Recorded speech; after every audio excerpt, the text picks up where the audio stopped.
Hello warriors, is kicking in the street going to look something like this? Find out after you watch till the end of the video.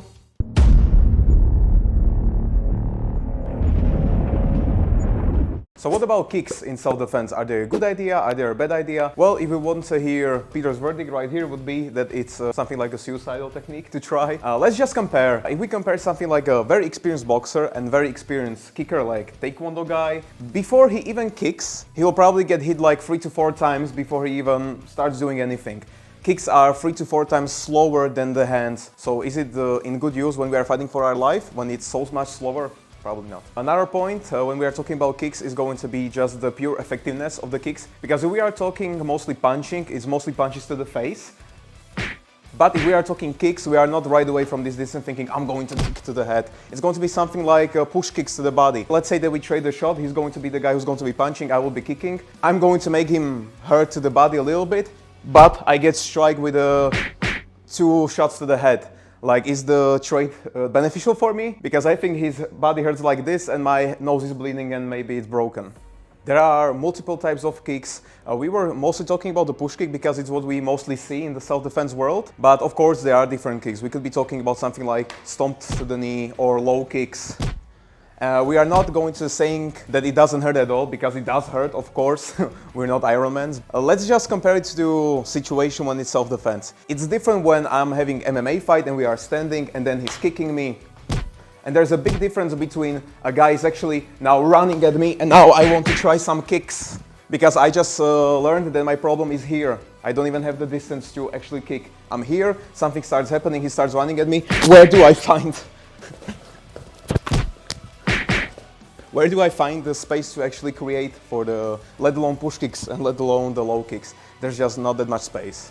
The same goes for if we are in a wrestling situation. Like, let me try when I'm in a clinch somewhere. Now try. Find the space for kicking him. Even worse when we are talking, I was behind and he grabs me in the bear hug or some choke. Like, what am I now going to do? What kind of kicks? Kicks are not technique for something. It's just something that is in combat sports because it's a little bit more static than in real self-defense. And I do have the time to figure out something with the kicks. In all these scenarios, you see that there's no way for me to find any good kick that would do actually some damage. Very good point here is that we are in self-defense, so it's not like we are creating the initiative, we have the action. It has been something like a surprise attack, because it's not like in martial arts where we know we are going to fight, we touch gloves, and now we're somewhere here, and now we're fighting, and we can kick. It's going to look something like I'm maybe in a bar, I'm drinking my beer, and all of a sudden I'm getting hit. Great, try kicking now. Or I was standing and he just pulled me to the ground somewhere. Yeah, maybe I can try something. Definitely not, because we are reacting. There's so little of time to actually know what's happening. And if I decide to go for any form of kicks, it's going to lead me to just getting beat up more. And we are still talking about just bare hands. We haven't even thrown weapons into this situation. Great. Okay, so against the gun, not the best idea, definitely. Push kick, I don't know. What about no gun? He has a knife in this situation. Even better. Do you think I'm just going to kick the knife out of him? Probably not. And because he has a knife, he will not going to be running at me from 50 meters. It will be again somewhere here. He was talking with me and now I'm getting hit. Should I low kick him now? It's definitely not a good trade-off for me. All of this will make more sense to you if you are looking at the self-defense situation differently. Because if you think about self-defense like a fight, we are in a bar, okay, let's go outside and let's smash it out. And we agree, okay, let's go, and now we start fighting. Great. Oh no! What's the big difference? Fight is something like, okay, we agree, we are just going to fight with each other, nothing else. But then he gets the first hit, he doesn't like it, so he grabs up some equalizer and he has a knife or a chair, stick, whatever. When you start thinking about self-defense situation like this, that is not I agreed with him, but he's some unknown person to me and he can do whatever he wants. If he wants to fight, do you think he's just a normal person? Probably not. He has something with him, and if I find out very late, because I tried to do martial arts fight with him, chances are I'm just going to end up on the worst side because he has a weapon and I have my kicks. Better. Let's just think about kicks. When we think about some MMA fight, we know that kicks work there, they knock out each other with them. Let's now just throw a second opponent. Do you think the MMA fighter would still be just kicking and getting hit with another one? Definitely not. The same goes, let's throw to his opponent a knife. Is he still going to be kicking? because if he will probably die. He will probably even abandon kicks completely. The less if we are talking about we are not equal size, but I'm someone smaller, I'm a lady, small girl. Like, do you think small girl getting push kicked to a 100-kilogram man is going to do something? The biomechanics will not add up. Probably if she pushes, does something like a push kick, she will fly away. So even biomechanics are against kicks. It's just that. Peter has some very good stories when it comes to like training with policemen. Basically, we're saying that there were like bigger policemen that actually knew how to kick. But what ended up happening when he was in dynamic situation, they tried to kick, but he ran into them and they flew away and took like another 2 cops behind them. This is like a real story. Bigger, someone who actually knows how to kick, and still it didn't work. So are you giving a good chance to a 10-year-old boy? Definitely not.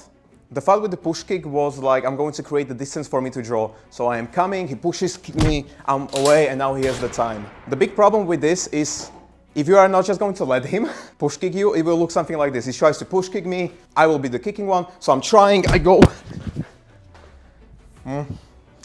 That created the distance I wanted. And still we are not talking about average men, those were like big policemen. Even I was training MMA for 5 years, I was doing push kicks every single day, still. And I'll try to do it with some average guy, try to push kick someone away. It's a terrible idea. But because we are talking always about self-defense in streets, there are no rules, we always have to accept that or expect that the guy will have something like a knife. I'd rather be sure of it and he will not have a knife and then I will just escape, than thinking, oh, he definitely doesn't have it, and then all of a sudden I'm getting stabbed. I should always count with a knife. Big problem with kicks is that I am just standing in one place. I cannot kick and run at the same time. So what happens when you look at my leg, I will try something like a push kick, it exposes me. I completely got exposed because I'm so focused on the kick that my complete defense is now away. Even if he didn't went for my body or neck, look what I'm exposing here in my leg. Who was watching us for some longer period of time, you know that bleeding out of here is a very big problem. The fight just started and I'm already bleeding out of my biggest veins, or yeah, so not a good start to the fight. Now let's compare, because maybe you are still thinking, no, my kicks, they're just quick, they're powerful, I would do it. Let's give the opponent now something like, let's imagine this is some stick, baton, anything. So I will try to do some kick, and when you can react, and I will try to be the fast and powerful kicker. Okay, well, push kick didn't work, but I have different kicks, This is just a wind that's there. Imagine there's an actual stick. But I will do it from the front, like, okay. Great, so now my shin bone is broken. This is something like a stick. Let's now add some different weapon to this. Even worse, we have a machete. Great idea. I will try to kick you. And I just bled from 6 or 7 different places. Like, try to kick a guy who has a machete or stick or gun, knife. It will never work. It falls against every single weapon. Maybe you are saying, of course I wouldn't kick against a knife, against a machete, against a gun, if there's multiple opponents, if. We could be saying, oh, in this one instance it will work because there's only one guy looking at me and I just surprise kick him. Okay, so why are you training so much time kicking when it's going to work 1 out of 100 scenarios? We are not talking about, oh, but I would first hit and then knee him because he has a knife. Like, you are still kneeing or kicking someone who has a knife. Like, is it a good idea? Because if you trained once with a partner who doesn't want to be just beat up, you'll probably figure out that it's not a good idea. You will get slashed completely. We had many people try, so Peter saw them like thousands of them, so it always ends the same. We are not saying that the kicks never work. If you first got to the side, hit him a couple of times, and now he's down and you kick him, okay, now we are talking the kick can work. But you had to first do 4 steps or 5 good before getting to the kick. And we are saying this because in self-defense you see this all the time. First is the push kick, the opponent flies away, dies, and it's over. You see it, just Google on YouTube, you'll see it everywhere. That's why we are saying just to practice kicks. Why? If you can spend that much time doing something else with your hands and actually evading the situations than just kicking. Every single kick is different in some situations, multiple kicks, multiple situations, okay. Even we are not saying kicks are completely bad, we are still like recommending them when you are, for example, fighting on stairs. A video that we already done, so look at them because you will understand what I'm talking about here.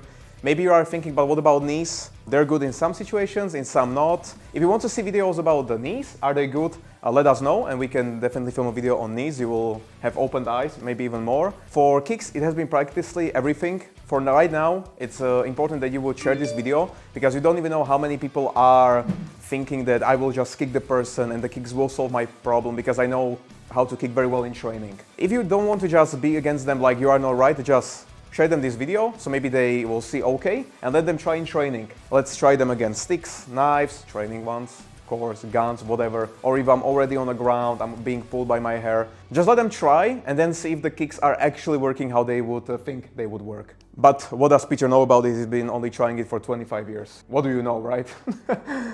So really guys, share this video, like it if you enjoyed, and let us know what more you want to see in self-defense, maybe some other techniques, like we said, the knees. And subscribe if you want to see more videos like this. We will see you in the next one, and we will see you. Thanks for watching.